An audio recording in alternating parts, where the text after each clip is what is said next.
Dear students, स्वागत है आप सभी का सिटी मंटेसरी स्कूल सिवान के इस यूट्यूब चैनल पर आज के बायोलॉजी क्लास में, जिसमें हम बात करेंगे मानव में उत्सर्जन के बारे में, यानी कि एक्सक्रीशन इन ह्यूमन बीइंग के बारे में। तो चलिए स्टार्ट करते हैं इस वीडियो लेक्चर को और जानते हैं कि मानव में उत्सर्जन कैसे होता है और उत्सर्जन है क्या। जैसा कि यहाँ पे बताया जा रहा है, वह प्रक्रम जिसमें जीवों में उपापचयी क्रियाओं में जनित हानिकारक नाइट्रोजन युक्त पदार्थों का निष्कासन होता है, उत्सर्जन कहलाता है। तो यहाँ पे ये डेफिनेशन आप लोग हमेशा ध्यान रखेंगे। हमने आप सबको यही समझाने का प्रयास किया कि एक ऐसा प्रक्रम होता है उत्सर्जन जिसमें कि जीवों के शरीर के अंदर होने वाली सभी उपापचयी क्रियाओं में जो हानिकारक नाइट्रोजन युक्त पदार्थ जनित होते हैं, उत्पन्न होते हैं, उन सभी का शरीर से बाहर निष्कासन किया जाता है।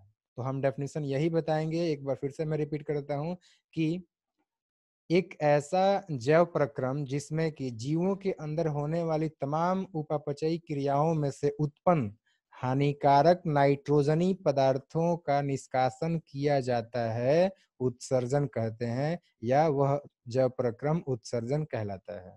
तो ये उत्सर्जन का डेफिनेशन हो गया। हम उत्सर्जन का जो प्रक्रिया है वो पौधों में कैसे होता है और जंतुओं के अंदर में मानव में कैसे होता है, ये दोनों ही टॉपिक्स पढ़ेंगे। बट पहले हम लोग मानव में उत्सर्जन को पढ़ेंगे और बाद में हम लोग पौधों के अंदर उत्सर्जन को पढ़ेंगे, क्योंकि पौधों के अंदर उत्सर्जन जो है वो काफी सिंपल है, छोटा सा एक टॉपिक है जो कि बहुत कम समय में कंप्लीट हो जाएगा। पहले मोस्ट इंपोर्टेंट है मानव के अंदर में उत्सर्जन को पढ़ना, यहाँ से कई बार ज्यादा क्वेश्चन पूछ जाते हैं। अब आगे बताया जा रहा है कि एक कोशिकीय जीव इन अपशिष्ट पदार्थों को शरीर की सतह से जल में विसरित कर देते हैं। ये पहले ही पढ़ाया जा चुका है। अब आपके दिमाग में ये क्वेश्चन आया होगा कि जीवों में जब बात किया जा रहा है तो हमने बताया कि जीवों में हम लोग जो है पौधों के अंदर उत्सर्जन पढ़ेंगे और साथ ही साथ जंतुओं के बारे में पढ़ेंगे। तो जंतुओं में हमने क्यों कह दिया कि हम लोग जो है सिर्फ और सिर्फ मानव के बारे में, मानव के अंदर उत्सर्जन को पढ़ेंगे, इसलिए क्योंकि दूसरे जो छोटे छोटे जीव हैं जैसे कि अमीबा के बारे में आप लोगों को पहले ही पढ़ा दिया कि अमीबा में जो उत्सर्जन कैसे होता है। इसके अलावा जो है पैरामीशियम में कैसे होता है, छोटे छोटे जो सिंपल माइक्रोस्कोपिक जो माइक्रो ऑर्गेनिज्म होते हैं, मतलब सूक्ष्म जीव होते हैं, उन सब के अंदर कैसे जो है पोषण होता है, उत्सर्जन होता है, ये सब आप लोग को ऑलरेडी पोषण वाले चैप्टर में ही समझा दिया गया। इसी वजह से हम लोग जो है डायरेक्टली मानव के अंदर उत्सर्जन प्रक्रिया को पढ़ेंगे इस चैप्टर के, इस यूनिट के, इस टॉपिक के अंदर में। तो चलिए अब हम जानते हैं मानव उत्सर्जन तंत्र के बारे में कि मानव उत्सर्जन तंत्र क्या होता है। सबसे पहले ये डिस्कस करते हैं। देखो, मानव उत्सर्जन तंत्र को हम ये डिफाइन कर सकते हैं कि मानव उत्सर्जन तंत्र एक मानव के अंदर मौजूद अंग तंत्र होता है जिसका मेन काम होता है, जिसका मुख्य कार्य होता है उत्सर्जन करना। यह एक जोड़े किडनी यानी कि ब्रिक, एक जोड़े मूत्रवाहिनी यानी कि यूरेटर, और एक ब्लैडर यानी कि मूत्राशय, और एक मूत्र मार्ग यानी कि यूरेथ्रा से मिलकर के बना हुआ अंग तंत्र है, जिसका मेन कार्य फिर से एक बार मैं बता दूं कि उत्सर्जन होता है। देखो, वैसे तो उत्सर्जन का जो क्रिया है ये सिर्फ इसी के द्वारा, यानी कि यहाँ पर जो आप डायग्राम देख रहे हैं, सिर्फ इसी के द्वारा नहीं होता है, बल्कि इसके अलावा भी जो है कई अंग कार्य करते हैं। लेकिन मानव उत्सर्जन तंत्र के अंदर उपस्थित जो मेन अंग होते हैं वो यही है। हमारे शरीर के अंदर में जो सिस्टम बनाया गया उत्सर्जन तंत्र के लिए, उत्सर्जन तंत्र के रूप में उत्सर्जन के लिए, इसमें मेन जो रोल है वो यही डायग्राम निभाता है, यानी कि इस डायग्राम के अंदर मौजूद जो अंग है वही निभाते हैं। तो चलिए एक बार इस डायग्राम को समझा दूं कि इस डायग्राम में क्या दिखाया गया है। यहाँ पर देखो, आप लोगों को जो है एब्डोमिनल कैविटी आप लोग जानते हो, तो एब्डोमिनल कैविटी के अंदर में, यानी कि ऊपर में जो है आपका यहाँ पे डायफ्राम हो जाएगा, और फिर ऊपर में जो आपका ये थोरेसिक कैविटी हो जाएगा, और नीचे में आपका जो एब्डोमिनल कैविटी। तो पीछे का जो आपका बैक, मतलब बैक में जो है, बैक कहने मतलब पीठ के तरफ में जो वर्टिब्रल कॉलम होता है, रीढ़ की हड्डी होती है, उसके दोनों ही तरफ में पीछे के साइड में जो लास्ट का जो यानी सबसे नीचे के जो 2 ठो रिब्स होते हैं वहां पर मौजूद होता है हमारा किडनी। तो ये 2 ठो किडनी होते हैं। जैसा कि यहाँ पर आप डायग्राम में देख सकते हो कि लेफ्ट वाला जो किडनी है यानी कि जो बायां किडनी है जिसको मैं अभी ड्रॉ कर रहा हूँ यहाँ पे, ये जो है थोड़ा सा ऊपर की तरफ में होता है नॉर्मली, और जो राइट किडनी होता है यानी कि जो दाहिना किडनी होता है ये थोड़ा सा नीचे की तरफ में होता है। और कहाँ होता है, तो ये जो है पेट में पीछे की तरफ में होता है। और जो रिब्स होते हैं 12वें नंबर के 11वें नंबर के, तो वहां पर ये होता है। और पीछे की तरफ में होता है जो दोनों सॉरी जो वर्टिब्रल कॉलम हो गया यानी कि जो स्पाइनल कॉर्ड जिसको बोल सकते हैं, तो इसके दोनों तरफ में होता है ये। 2 ठो किडनी हो गया। दोनों किडनी के ऊपर यहाँ पे भूरे कलर से आप देख सकते हो ये जो है एड्रिनल ग्लैंड है। खैर एड्रिनल ग्लैंड का जो यहाँ पे चूंकि देखो कई बार एड्रिनल ग्लैंड मतलब अगला जो चैप्टर पढ़ाया जाएगा कंट्रोल एंड कोऑर्डिनेशन, नियंत्रण एवं समन्वय, तो वहां पर जो है एड्रिनल ग्लैंड के बारे में जो है चर्चा होगा, इसीलिए इसका पोजीशन मैंने बता दिया। तो ये इस एड्रिनल ग्लैंड के बारे में इस चैप्टर में नहीं पढ़ना है, इसको अगले चैप्टर में पढ़ना है। सिर्फ यहाँ पे आया है तो मैंने आप सभी को बता दिया ताकि आपको जो है ध्यान में रहे कि एड्रिनल ग्लैंड होता कहाँ है। अब ये जो किडनी है यहाँ से इसमें देख सकते हो यहाँ पर, अच्छा देखो यहाँ पे बीच में जो है 2 ठो नली दिखाई गई है, एक आपका ब्लू है और एक जो है आपका लाल है। तो इस ब्लू वाले में से भी आपका बात करेंगे दोनों किडनियों में नली गई है, और ये जो रेड वाला है यहाँ से भी जो है दोनों किडनियों में नली गई है। अब जानते हैं कि ये दोनों क्या कौन कौन सी नलियां होती हैं। तो देखो ये जो रेड का आपको दिखाई दे रहा है ये जो है आयोटा है। आयोटा कहने का मतलब है कि महाधमनी। तो ये महाधमनी है जो कि ऑक्सीजनेटेड ब्लड को यानी ऑक्सीजनित रक्त को जो है ले करके आता है, और फिर ये जो है ब्लड को ट्रांसफर करता है रीनल। रीनल मतलब कि ब्रिक आपका जो है धमनी होता है, तो ब्रिक धमनी नाम के नली के माध्यम से जो है ये ब्लड को लेके जाता है किडनी के अंदर में। और जो किडनी होता है इसके अंदर में जो है लाखों करोड़ों जो है आपके ये नेफ्रॉन होते हैं। और ये जो नेफ्रॉन होते हैं इस कोशिका के बारे में आप लोगों को अगले स्लाइड में बताता हूँ। ये जो नेफ्रॉन होता है ये आपका जो फिल्टर करता है ब्लड को, और उसके अंदर में जो भी टॉक्सिक होते हैं टॉक्सिन्स होते हैं उन सभी को बाहर निकाल देता है। और फिर से जो छना हुआ यानी कि फिल्टर जो ब्लड होता है उसको वापस इस ब्लू वाले नली से होते हुए, जिसको कि हम लोग कह सकते हैं बाई ब्रिक सिरा, इधर से दाई ब्रिक सिरा, तो इन दोनों ही ब्रिक सिराओं से होते हुए ये महाशिरा में ब्लड को छोड़ देता है, और महाशिरा जो है वापस हार्ट के अंदर में यानी कि हृदय के अंदर में ब्लड को लेके चला जाता है। तो इस प्रकार से ब्लड का परिवहन होता है यहाँ पे। और फिल्टर का जो काम है वो इसी किडनी के अंदर होता है, जिसको कि मैं डिटेल से जब नेफ्रॉन के बारे में पढ़ाऊंगा तब समझाऊंगा। और नेफ्रॉन क्या है, तो नेफ्रॉन जो होता है वो वे कोशिकाएं होती हैं जिनसे मिल करके किडनी बनता है। तो अब जब इसमें फिल्टर हो जाता है तो जो ब्लड था वो तो वापस इस नीली वाली नली के माध्यम से वापस हृदय के अंदर चला गया। तो जो अब टॉक्सिन यहाँ पे छान लिया गया है उसको जो है यहाँ पर नीचे ब्राउन कलर का जो आपको नली दिख रहा है जिसको हम लोग यूरेटर कहते हैं, मूत्रवाहिनी कहते हैं, तो इसके माध्यम से जो है ये ब्लैडर के अंदर में चला जाता है। इधर राइट वाले से चला जाता है, इधर जो है लेफ्ट वाले यूरेटर की तरफ से आ जाता है। तो ये 2 ठो यूरेटर होते हैं, और इन दोनों ही यूरेटर के माध्यम से ये जो यूरिन होता है ये चला आता है ब्लैडर के अंदर में, जिसको हम लोग यूरिनरी ब्लैडर कहते हैं। जब ये यूरिनरी ब्लैडर के अंदर में आता है तो टेम्पररी यहाँ पे स्टोर होता है, और बाद में जो है मूत्र मार्ग यानी कि यूरेथ्रा के माध्यम से जो इसको बाहर निकाल दिया जाता है। जब इसको प्रेशराइज किया जाता है यानी कि इसको जो है जब हम लोग ये जब पिचकता है तो इस वजह से जो है आपका जो यूरिन होता है वो बाहर निकल जाता है। तो इस प्रकार से ये वर्क करता है। उम्मीद कर रहा हूँ कि आप लोगों को बढ़िया तरीके से समझ में आ रहा है। अब हम बात करते हैं मानव उत्सर्जन तंत्र से संबंधित कुछ और भी फैक्ट्स। हालांकि इसमें से कुछ तो मैंने बता दिया है, बट रिपीट करने से कोई नुकसान नहीं है। आपको जितने बार आप सुनोगे आपको जो है उतना ही ज्यादा समझ में आएगा, प्लस वो कंठस्थ हो जाएगा आपके दिलो दिमाग में।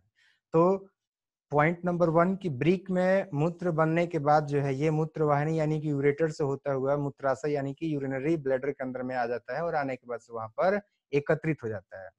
मूत्र बनने का उद्देश्य रुधिर में जो वर्ज्य यानी कि जो हानिकारक अपशिष्ट होते हैं उन सभी पदार्थों को छानकर बाहर निकालना होता है, बाहर करना होता है। तो ये मकसद हो गया कि क्यों जो है यूरिन बनता है। अब देखते हैं कि वृक्क के अंदर में मूत्र निर्माण का प्रक्रिया यानी कि कैसे जो है आपका यूरिन फॉर्म्ड होता है किडनी के अंदर में।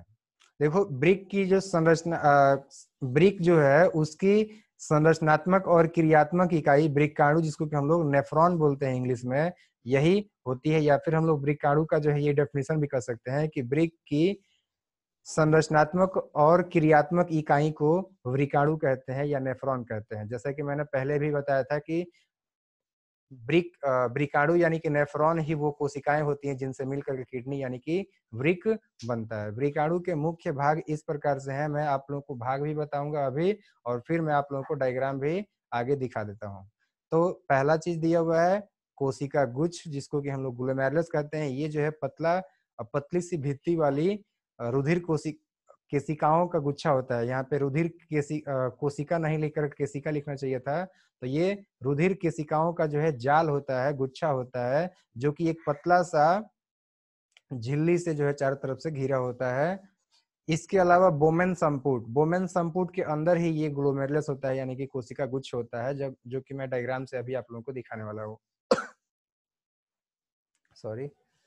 नेक्स्ट है नलिकाकार भाग। तो नलिकाकार जो भाग है वो उसको हम लोग ट्यूब्यूल बोलते हैं। इसका भी जो है कुछ अलग अलग भाग होते हैं, उन सब के बारे में जब डायग्राम के माध्यम से पढ़ाऊंगा तभी बढ़िया से समझाऊंगा। अभी फिलहाल आप देखते रहो कि इसके मुख्य भाग कौन कौन से होते हैं। जैसा कि मैंने बताया कोशिका गुच्छ यानी कि ग्लोमेरुलस, दूसरा है आपका बोमेन संपुट, और तीसरा है नलिकाकार भाग, और चौथा है संग्राहक वाहिनी। तो ये 4 मुख्य भाग होते हैं किसी एक वृकाणु के यानी कि किसी एक नेफ्रॉन के। अब यहाँ पे आप डायग्राम देख सकते हैं।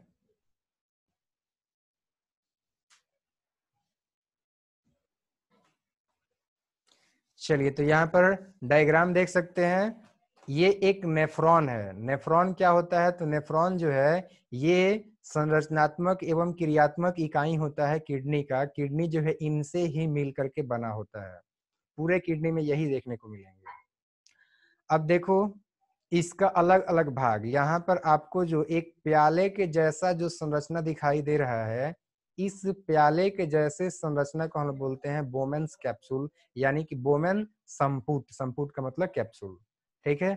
अब इसके अंदर देखो, इसके अंदर जो है 2 चीजें आपको दिखाई दे रही हैं। एक तो जो कि ब्लड को लेके आई हुई है वृक्क धमनी, जो अभी मैं पढ़ा रहा था कि ऊपर से जो लाल वाला नली आया था, लाल वाला नली में से 2 ठो पतला पतला नली दोनों किडनियों में गया था। तो लाल वाला नली का नाम था महाधमनी, और ये जो दोनों पतली पतली जो नलियां गई थी इनको हम लोगों ने नाम दिया था वृक्क धमनी। तो ये हो गया आपका जो है वृक्क धमनी, जिससे होकर के ब्लड आया हुआ है। ये थोड़ा सा चौड़ा होता है, इसको हम लोग एफरेंट आर्ट्रियोल भी बोलते हैं। तो ये थोड़ा सा जो है चौड़ा होता है, और ये बोमेन कैप्सूल के अंदर में गया हुआ है। और यहाँ पर क्या होता है कि यहाँ पर आप लोग बगल में देखिए, इस प्रकार से ये जालीनुमा संरचना बना लेता है, यानी कि ये गुच्छा बना लेता है। और गुच्छा बनाने के बाद से ये फिर वापस लौटता है। जब लौटता है तो इसका नाम क्या हो जाता है? देखो इधर से आया था किससे? तो वृक्क धमनी से होते हुए ब्लड आया था। कहाँ पर आया था? तो ये जो है आपका बोमेन कैप्सूल के अंदर में आया था। ये मैंने बोमेन कैप्सूल बना दिया। तो कुछ इस प्रकार से बोमेन कैप्सूल होता है। 1 मिनट वेट करो, मैं थोड़ा सा कलर कर देता हूँ। तो ये जो ब्लू में दिखाई दे रहा है आप लोगों को, ये जो पार्ट मैंने बनाया है एक कप के जैसा, एक प्याला के जैसा, तो ये जो है आपका बोमेन कैप्सूल हो गया, ठीक है। और ये जो नली है जिससे कि ब्लड आया हुआ है इस बोमेन कैप्सूल के अंदर, ग्लोमेरुलस के अंदर। ग्लोमेरुलस क्या है? तो ग्लोमेरुलस को भी चलो मैं बता देता हूँ। यहाँ पर आप लोगों को जो जाल दिख रहा है रक्त केशिकाओं का यानी कि ब्लड कैपिलरीज का, इसी को हम बोलते हैं ग्लोमेरुलस। और ये क्या है? तो ये बोमेन कैप्सूल है। मैंने शॉर्ट शॉर्ट में लिखा है। ये क्या है? तो ये जो है आपका वृक्क यानी कि किडनी, वृक्क धमनी है, यानी कि जो है ये किडनी का आर्ट्रियोल हो गया, ठीक है, जिसको हम रीनल आर्ट्रियोल भी बोलते हैं। तो ये चीजें आप लोग ध्यान रखो। जब ये बोमेन कैप्सूल के अंदर में आता है उसके बाद से जो है ये ब्लड वापस रिटर्न करता है। तो जिस नली से रिटर्न करता है इसको हम बोलते हैं वृक्क शिरा। तो ये आपका जो है वृक्क शिरा हो गया। अब देखो होता क्या है कि वृक्क धमनी जो होता है वो मोटा होता है। ये कैसा होता है? तो ये जो है थोड़ा मोटा होता है, जबकि ये जो नीचे वाला नली है जिसको कि हमने वृक्क शिरा का नाम दिया है, ये जो है थोड़ा पतला होता है। अब जब ये पतला है, एक सेकेंड, ये पतला हो गया, ओके। तो ये पतला होता है ब्रिक सीरा, और धमनी जो है मोटा होता है। तो देखो ध्यान दो कि जब मोटा है तो ज्यादा मात्रा में ब्लड आएगा इस वुमेन कैप्सूल के अंदर में, ग्लोमेरुलस में, और पतला है तो कम मात्रा में जाएगा। तो आएगा ज्यादा और जाएगा कम, तो यहाँ पर प्रेशर क्रिएट होगा। और जब यहाँ पे प्रेशर क्रिएट होगा तो होगा ये कि जो जिस मैं पतली झिल्ली की बात कर रहा था वुमेन कैप्सूल के अंदर में, तो उस पतली झिल्ली से होते हुए कुछ, एक सेकेंड,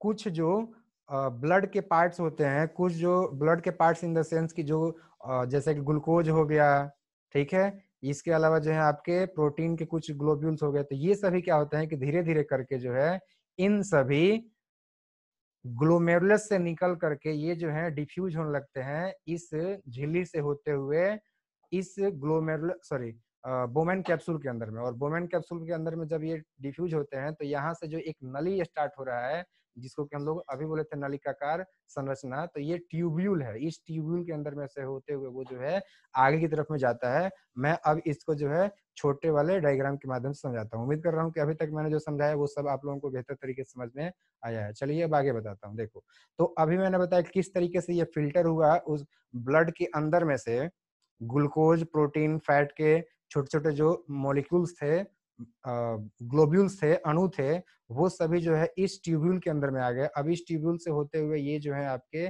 जैसे जैसे ये ट्यूब्यूल मुड़ा हुआ है वैसे वैसे होते हुए ये जो है आगे की तरफ में जाएंगे। अब देखो ध्यान दो कि अभी तक जो मैंने यहाँ पर स्ट्रक्चर बनाया है ग्रीन कलर का, ये जो है आपका क्वाइल्ड होता है। क्वाइल्ड मतलब कि घुमावदार होता है। तो ये जो घुमावदार है इसको हम लोग पीसीटी बोलते हैं, शॉर्ट में इसको हम लोग पीसीटी बोलते हैं। पीसीटी का फुल फॉर्म हो जाता है प्रॉक्सिमल कॉन्वोल्यूटेड ट्यूब्यूल।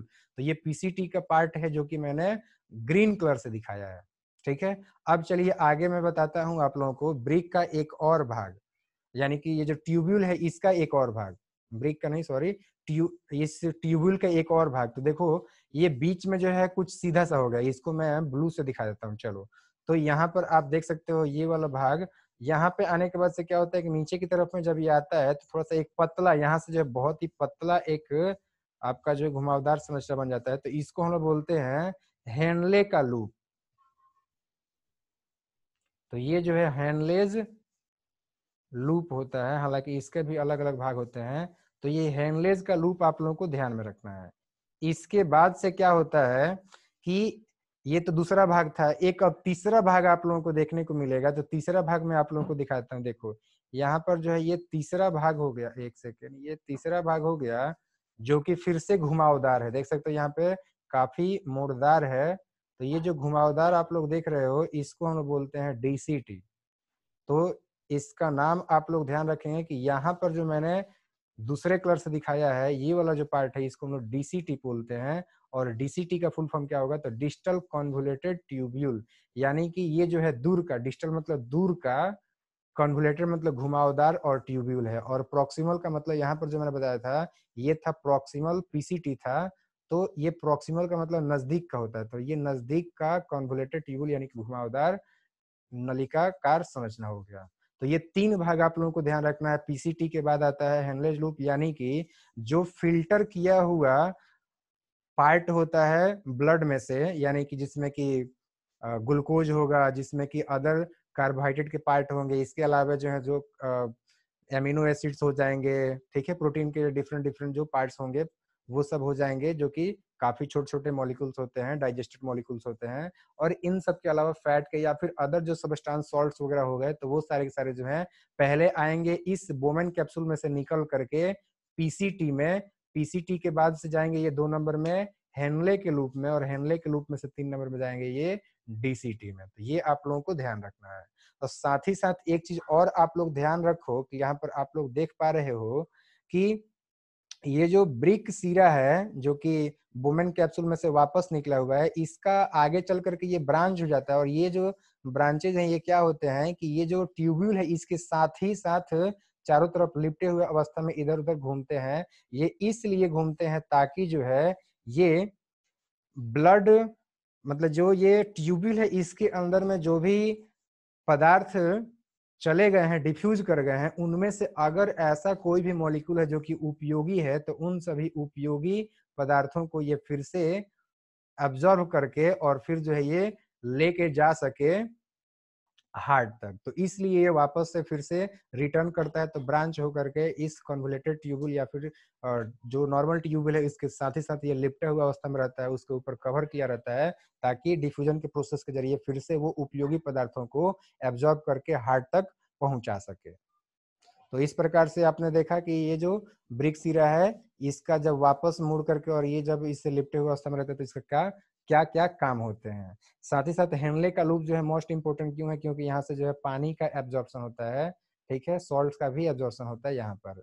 इसके अलावा क्या होता है कि यहाँ पर कुछ चीजें फिर से सीक्रेट की जाते हैं, और फाइनली क्या होता है कि जितने भी टॉक्सिन्स जो कि पहले फिल्टर हुए थे बोमेन कैप्सूल में, उसमें से वापस रिटर्न कर लिए गए थे जो यूजफुल थे, तो बाकी अब बच जाएंगे सिर्फ और सिर्फ वेस्ट मटेरियल। तो जितने भी वेस्ट मटेरियल होते हैं, फाइनली क्या होता है कि वो डीसीटी यानी कि डिजिटल कन्वोल्यूटेड ट्यूबुल में से निकल करके वो जो है संग्राहक नली के अंदर में चले जाते हैं, जिसमें से कि यहाँ पर देख सकते हो एक और यहाँ पर जो है डिजिटल ट्यूबुल, मतलब डिजिटल कन्वोल्यूटेड ट्यूबुल यहाँ पे दूसरे किसी नेफ्रॉन का जुड़ा होगा, यहाँ से एक तीसरे नेफ्रॉन का, यहाँ चौथे नेफ्रॉन का, यहाँ पे पांचवें नेफ्रॉन का, इस तरीके से जो बहुत सारे जुड़े होते हैं। फाइनली क्या करता है, संग्राहक वाहिनी जो होता है, नली जो होता है, ये सभी ये जो ब्रिकाणु है यानी कि नेफ्रॉन है, इन सब में से जो है जो यूरिन फॉर्म्ड हुआ है उसको कलेक्ट करके और फिर जो है वो ट्रांसफर कर देता है यूरेटर को, और यूरेटर जो है उसको ब्लैडर तक लेके जाता है। तो इस प्रकार से आपने देखा कि ब्रिक में जो है किस प्रकार से उत्सर्जन का क्रिया प्रणाली होता है, कार्यविधि कैसे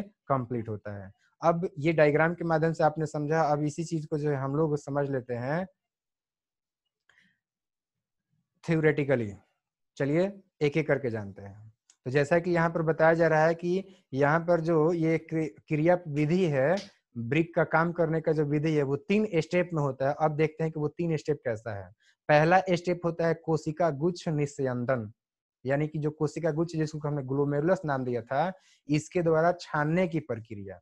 तो यहाँ पे बताया जा रहा है कि जब ब्रिक धमनी यानी कि जब ब्रिक धमनी की शाखा ब्रिकाणु में प्रवेश करती है, तब जल, लवण, ग्लूकोज, एमिनो अम्ल और अन्य नाइट्रोजनी अपशिष्ट पदार्थ कोशिका गुच्छ में से छन कर बोमेन संपुट में आ जाते हैं। तो यहाँ पर जो छनने का काम हो रहा है, इसी को हम लोग कहते हैं कोशिका गुच्छ निस्यंदन, यानी कि कोशिका गुच्छ छानने की प्रक्रिया। एक बार फिर से रिपीट कर दूं कि ये कोशिका गुच्छ निस्यंदन क्या है। मैंने ये आप लोगों को बताया है कि जब ब्रिक धमनी की शाखा ब्रिकाणु में प्रवेश करती है, किसी भी एक ब्रिकाणु में, तो वो अपने साथ जो है जल, लवण, ग्लूकोज, अमीनो अम्ल, नाइट्रोजनी अपशिष्ट पदार्थ इत्यादि को जो है कोशिका गुच्छ में लेकर के आती है, और वहां पर क्या होता है कि कोशिका गुच्छ में से ये सब पदार्थ जो है छन करके बोमेन संपुट के अंदर चले जाते हैं। इसी को हम बोलते हैं कोशिका गुच्छ निस्यंदन। तो ये पहला स्टेप है ब्रिक के काम करने का या फिर ब्रिकाणु के काम करने का। देखो, ब्रिक का या ब्रिकाणु के काम करने का मैं दोनों का क्यों बोल रहा हूँ, क्योंकि ये काम हो रहा है असल में ब्रिकाणु के अंदर में, लेकिन बहुत सारे ब्रिकाणु के मिलने से ही किडनी बना हुआ है, तो सभी ब्रिकाणु का अगर मान लिया जाए तो फिर किडनी भी तो ऐसा ही काम कर रहा है। तो इसीलिए मैंने दोनों का नाम रखा। अब देखते हैं दूसरा कार्य। तो दूसरा स्टेप है वर्णात्मक पुनः अवशोषण, यानी कि सेलेक्टेड चीजों का फिर से एब्जॉर्ब करना, फिर से जो है वापस रिटर्न ले लेना। तो ब्रिकाणु के नलिकाकार भाग में यानी कि ट्यूबुलर जो पार्ट होता है उसके अंदर में शरीर के लिए उपयोगी पदार्थों जैसे कि ग्लूकोज है, अमीनो अम्ल है, लवण है, जल है, इन सब का फिर से अवशोषण किया जाता है, और इसी को बोलते हैं हम लोग वर्णात्मक पुनः अवशोषण, क्योंकि यहाँ पर सिर्फ और सिर्फ सिलेक्टेड चीजों को, चयनित चीजों को ही जो है अवशोषित किया जा रहा है। तो इसीलिए इसको हम बोल सकते हैं चयनात्मक या वर्णात्मक या सिलेक्टेड पुनः अवशोषण, रीएब्जॉर्प्शन। तो ये दूसरा स्टेप हो गया यूरिन के फॉर्मेशन का, या कह सकते हैं कि किसी एक ब्रिकाणु के कार्य करने का। तीसरा स्टेप देखते हैं। तो तीसरा स्टेप है नलिका श्रवण। देखो, यूरिया और इसके अतिरिक्त जल, लवण जैसे उत्सर्जी पदार्थ ब्रिकाणु के नलिकाकार भाग के अंतिम सिरे में रह जाते हैं और मूत्र का निर्माण करते हैं, यानी यूरिन का फॉर्मेशन करते हैं। वहां से मूत्र संग्राहक वाहिनी और मूत्र वाहिनी से होता हुआ मूत्राशय में अस्थायी रूप से मूत्र जो है संग्रहित होता है। उसके बाद से मूत्राशय के दाब के कारण, दाब के द्वारा जो है मूत्र मार्ग से इसको बाहर निकाल दिया जाता है। तो इस प्रकार से कंप्लीट होता है उत्सर्जन का प्रक्रिया। एक बार फिर से मैं रिपीट कर दूं, तीसरा स्टेप क्या था। तीसरा स्टेप में मैंने बताया कि देखो ये जो नलिका होता है ना, जो ट्यूबुल हम लोग बोल रहे हैं, तो ये ट्यूबुल खुद भी सिक्रीट करता है कुछ चीजों को, जैसे कि यूरिया या फिर अतिरिक्त जो जल लवण इत्यादि होते हैं। तो अपनी आवश्यकता के अनुसार, जिस प्रकार से शरीर को आवश्यकता है उसके अनुसार जो है ये अंतिम सिरे में चीजों को सिक्रीट भी करता है, जिसको हम डीसीटी बोल रहे थे, ठीक है। और कुछ जो है उसी में रह जाते हैं। तो ये दोनों जो रह जाते हैं या फिर सिक्रीट होते हैं, दोनों मिल करके मूत्र का निर्माण करते हैं, जो कि जब निर्माण हो जाता है तो जो कि मूत्र संग्राहक वाहिनी में चला जाता है, और वहां से जो है उसको मूत्र वाहिनी यानी कि यूरेटर के माध्यम से भेज दिया जाता है ब्लैडर में, यानी कि मूत्राशय में। वहां पर वो अस्थायी रूप से संग्रहित रहता है, स्टोर रहता है, और उसके बाद से समय के अनुसार, अपने कैपेसिटी के अनुसार उसको जो है मूत्राशय पर दबाव डाल करके उसके द्वारा जो है मूत्र मार्ग यानी कि उरेद्रा से शरीर से बाहर निकाल दिया जाता है। तो इस प्रकार से कंप्लीट होता है मानव में उत्सर्जन का प्रक्रिया। उम्मीद कर रहा हूँ कि ये बात आपको बढ़िया तरीके से समझ में आ गया है। अब बात करेंगे हम लोग कि अगर ये जिस सिस्टम का हम लोगों ने स्टडी किया अभी, ये सिस्टम जो है किसी कारण बस खराब हो जाता है, यानी कि मैं ये कह रहा हूँ कि अगर किडनी जो है काम करना बंद कर दे तो ऐसे केस में क्या होगा। अब किडनी जो है काम करना बंद क्यों करेगा, ये आपके दिमाग में भी क्वेश्चन आ सकता है। तो ये कई कारणों से हो सकता है चोट लगा हो सकता है कि एल्कोहल का सेवन बहुत ज्यादा व्यक्ति कर रहा हो, मतलब कि धूम्रपान कर रहा हो। तो अलग अलग कई कारण हो सकते हैं जिसके की वजह से किडनी जो है कई बार खराब हो जाता है, फेलियर हो जाता है। तो ऐसे कंडीशन में हम क्या करेंगे, ऐसे कंडीशन में अगर ब्लड में से जो वेस्ट मटेरियल है, जो टॉक्सिक सब्सटेंसेज हैं, वो अगर वो नहीं निकलते हैं तो फिर जो है हमारे शरीर में वो स्टोर होंगे, और जब वो स्टोर होंगे तो फिर वो हमारे शरीर को नुकसान पहुंचा सकते हैं, हम बीमार पड़ सकते हैं, कभी कभी तो मौत भी हो सकती है, डेथ भी हो सकती है। तो ऐसे कंडीशन में हम क्या करें।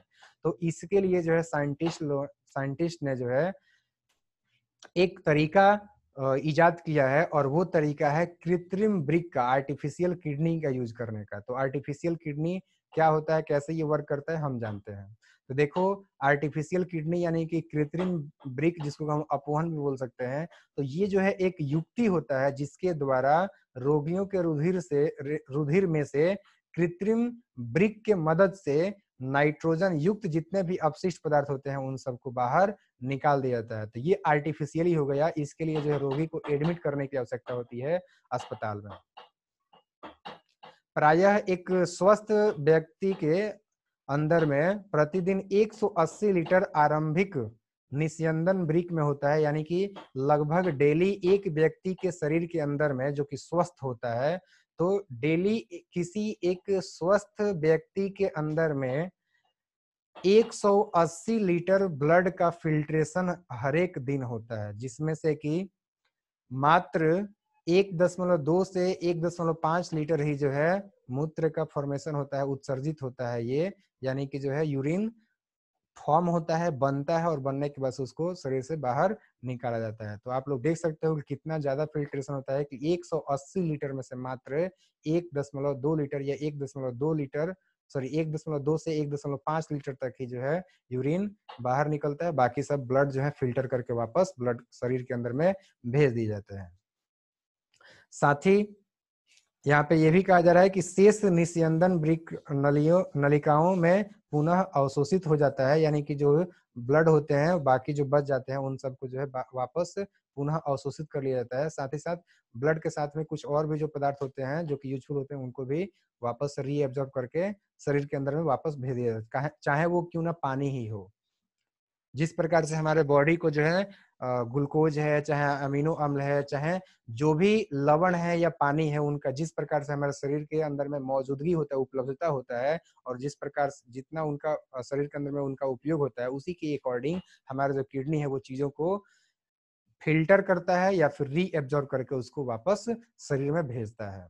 तो उम्मीद कर रहा हूँ कि आर्टिफिशियल किडनी कैसा होता है ये आपको समझ में आ गया। हालांकि मैं थोड़ा सा आपको बता दूं, इसमें क्या होता है कि एक डायलाइजर मशीन होता है, ठीक है। अब उस डायलाइजर मशीन में से क्या होता है कि जो नलियां होती है उनको जो है सुई के माध्यम से हमारे धमनियों में जो है प्रवेश कराया जाता है। अब चूंकि धमनियां जो है हमारे शरीर के अंदर इंटरनल पार्ट में होती है, इस वजह से जो है हम लोग इसको और दूसरी बात कि डायलाइज़र भी हमें जो है यहाँ पर आसानी से उपलब्ध नहीं हो पाएँगे, तो हमें जो है मेडिकली एडमिट होना पड़ता है और समय-समय पर जो है डायलाइज़र को सुई के माध्यम से जो है कनेक्ट किया जाता है।